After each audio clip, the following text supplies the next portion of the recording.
చాటున పిందెను చూస్తా, సోకు తీగల్లో పండును కోస్తా, నువ్వొస్తే కప్పిస్తా ముద్దుల ముంటమ్మో. ఉక్కపోతకి ఊపిరి పోస్తా, పక్క మేతకు పంట కట్టిస్తా, ముద్దిస్తే బుక్కిస్తా మద్దెల మోతయ్యో.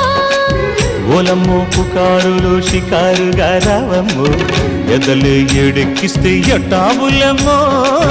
ఊరయ్యో బజారులో మజాలకి రానయ్యో, పగలే పక్కెక్కిస్తే తంటాలేవయ్యో. మిట్టిల మీదున్న మిస్సమ్మయ్య సంటే వడ్డీలతో పాటు ఒళ్ళోకి వస్తుంటే పొగరు చిల్లకల్లెగిరి పడ్డనే పడుచు పైటల్లో.